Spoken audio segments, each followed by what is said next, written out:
принципе, вот это все можно за 6 часов развернуть, поставить и И во время обучения вам удалось это сделать, да? Так точно. Совместить.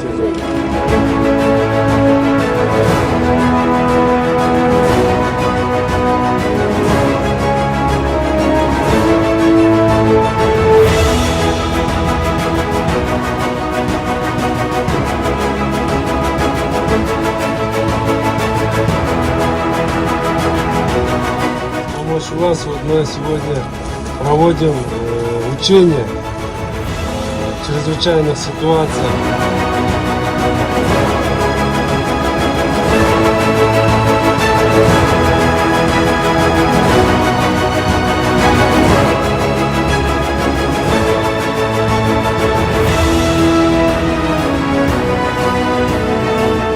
Машыгуунун жүрүшүндө катышуучулар өздөрүнө жүктөлгөн милдеттерди так аткарып, жарандык коргоонун уюштуруучулук, маалыматтык жана техникалык жактан даярдыгы текшерилди. Ошондой эле кырдаалдарды баалоо жана ыкчам чечим кабыл алуу көндүмдөрүнө көрсөтүштү.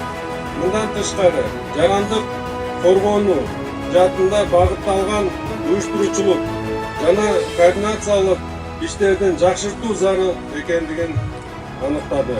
Урматтуу катышуучулар, сиздердин эмгегиңиздер жана жигердүү катышуңуздарды өзгөчө кырдаалдарды алдын алуудагы маанилүү салым болуп саналат. Ошондой эле бул машыгууда даярдык көрүү жана өткөрүүдө өзгөчө салым кошкон өзгөчө кырдаалдар министрлигинин кызматкерлерине терең ыраазычылык билдиребиз.